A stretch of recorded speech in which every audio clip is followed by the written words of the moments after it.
hinahihiya. Bakit ako dito? Representing ng Pino ng Mindanao, representing ng mga Bisaya, representing ng Tribo.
Ng taga Mindanao.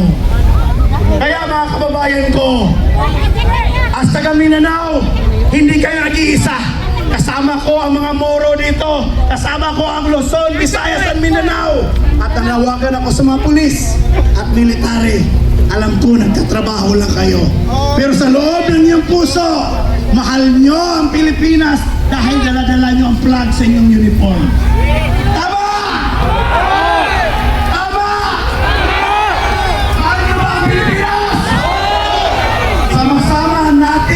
Mahalin ang Pilipinas dahil kung nasa tayo magpapahuli kasi lang ang kapihan ko na tao yung mayaman, walang nangyayari sa ating mahal ng bayan ng Pilipinas.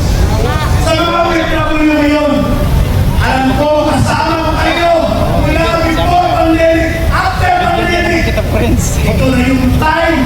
Kita nyo ang lakas ng OFW. I-share nyo ang lahat ng videos na galing dito sa Rari. Dahil ito yung time na maririnig ang inyong lakas ng mga OFW. Alam ko maraming nag-take an off ngayon from Middle East. 3 araw rin sila nag-off dahil gusto nilang sumali sa ating ali kahit lang sa kanilang cellphone. Sa lolo kami sa inyo at sa lolo ang bayang Pilipinas. Alam ko, marami pa magsasalita, pero sabihin ko sa inyo, gusto ko makita ka hanggang madaling araw ngayon. Gusto ko makita ka hanggang bukas. Gusto ko makita ka na ibabalik natin ang totoong boses ng bayan at gobyerno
information. Kasi sinabi niyan pa naman ako na, bakit hindi nyo kasi hinihintay mawala or makagraduate ang ating Pangulo? Walang patutungan itong ginagawa nyo. Imagine nyo, kulang na lang ipupukit mo ng martilyo kung kanila. Ayoko na lang ipalawin kasi mga dali lang sa ibang lugar. Sinabihan ka naman ako, sabi ko, okay lang tayo kikilos pag nabili na tayo ng Amerika at China. Kailan ba nauubos na ang pondo ng Pilipinas na pupunta sa ilang mga tao ang kaban ng bayan? Gusto ko nga pala mag-say hi sa 7-10. Ford, nasaan kayo? At sa mga taga Lanao del Sur, nasaan kayo? Hoy, mga manos! Gumising na kayo! Manos, hep hep! Good, very good. Kasama ba namin kayo? Moros, Moros, nasaan kayo? Sigaw, sigaw kayo, Moros! Moros! Ano ba yan? Hey, hey lang kayo ng hey, hey!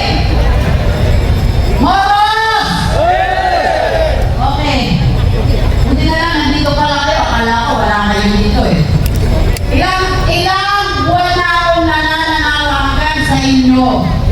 Nakakahiya naman sa mga kapatid natin, mga INC, DOJC, JIL, mga Kristiyanong mga kapatid natin dito. Kami lang po, kukunti lang kami nakikipaglaban eh. Nandito po ako. Ha? Ako ngayon kasi, nakakaranas ng cyberbullying nang gagaling sa komunidad ko. Komunidad ng mga Maranao. I am a full Maranao po. For everybody's information. Ang atake nila sa akin, eh hindi daw ako naging hijab. Eh ang argumento ko, eh korupsyon. Hindi ang problema ng bayang Pilipinas is yung hijab ko. Anong kinalaman ng hijab ko sa korupsyon? Galit mo eh. Napaka-toxic! Anong kinalaman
Wow!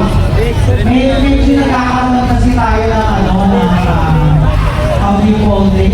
Jamming.